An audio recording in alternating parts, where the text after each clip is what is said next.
आज के इस वीडियो में हम जानेंगे कि किन मौकों पर हमें शांत रहना है और किन मौकों पर हमें बोलना है, और शांत रहने से हमारे अंदर क्या बदलाव आ सकता है। दोस्तों, संध्या काल का समय था। गौतम बुद्ध अपने सभी शिष्यों को बुलाते हैं और कहते हैं, कल सुबह सब लोग नदी में स्नान करने के बाद तुरंत हमारी कुटिया के सामने उपस्थित हो जाना।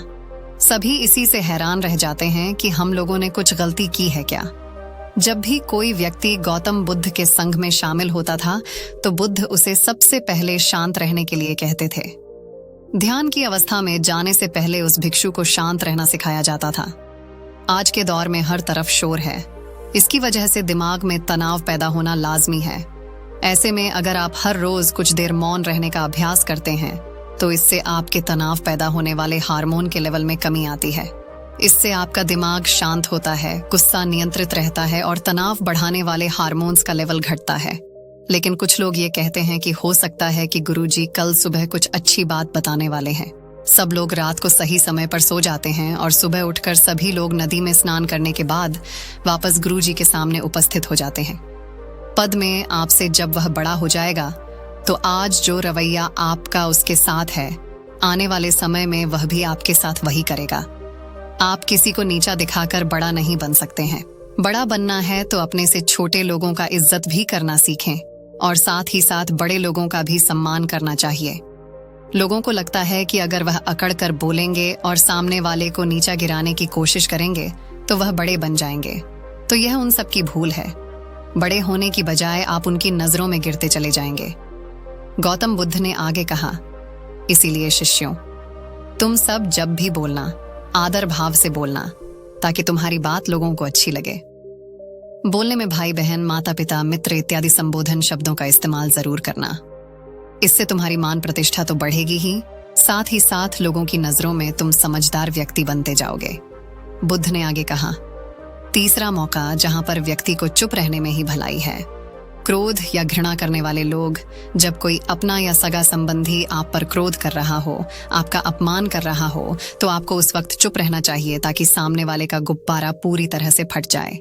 आप यदि सही हैं तो उसे कतई माफीनामा गए और चुप रहकर ही सही समय का इंतजार करें। वह खुद आपसे माफी मांग लेगा जब उसे अपनी गलती का एहसास हो जाएगा। बुद्ध आगे कहते हैं कि अगर आपका कोई सगा संबंधी आप पर क्रोध कर रहा हो और आप उस समय शांत हैं तो यह आदर सम्मान देने की निशानी होती है। इससे न कोई छोटा होता है और न ही बड़ा। अगर आपको क्रोध आ रहा है तो आप या तो वहां से किसी का अनादर किए बिना चले जाएं या फिर चुप रहें। क्रोध करने से आपके रिश्ते खराब होंगे। क्रोध करने से हमेशा क्रोध करने वाले व्यक्ति का ही बुरा होता है। बुद्ध आगे कहते हैं कि एक बार की बात है, एक सांप जंगल से भागते हुए किसी राजा के घर में पहुंच गया।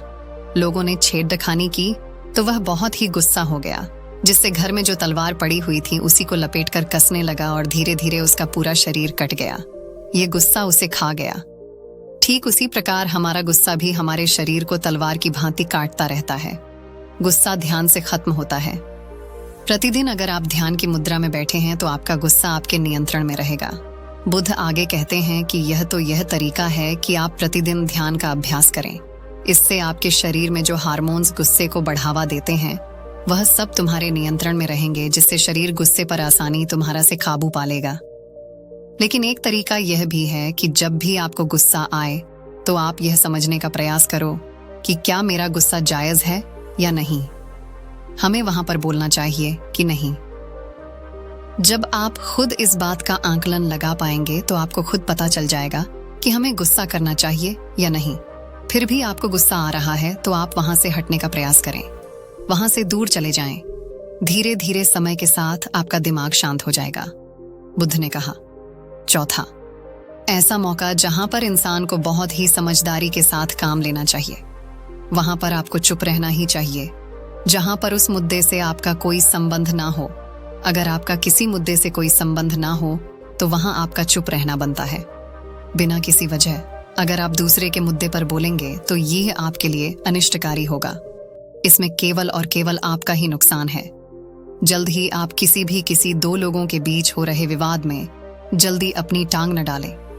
अगर सामने वाला आपको बुला रहा है अपना झगड़ा शांत करवाने के लिए तो ही आप वहां पर जाएं। किसी की व्यक्तिगत जिंदगी में दखलंदाजी नहीं देनी चाहिए जब तक कि वह व्यक्ति आपको नहीं बुलाता है। अपने झगड़े को शांत करवाने के लिए कुछ लोग फालतू में दूसरे के विवाद में कूद पड़ते हैं। इससे उनके मान सम्मान मर्यादा पर लोग उंगली उठाने लगते हैं।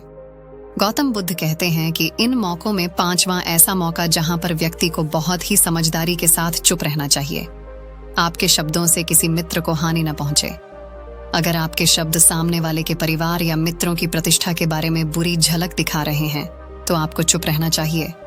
किसी के परिवार या फिर मित्र के बारे में बुरा बोलने से केवल आप ही बुरे बनेंगे। जो चीज आसानी से खत्म की जा सकती है उसे अपने शब्दों से बड़ा न करें। बिना चिल्लाए बात करने का प्रयास करते रहना चाहिए। अगर आप बिना चिल्लाए कोई बात नहीं कह सकते तो आपका चुप रहने में ही भलाई है। किसी पर चिल्लाने से आपके व्यवहार के बारे में पता चलता है। ज्यादा बोलने से चीजें हमेशा खराब ही होती हैं।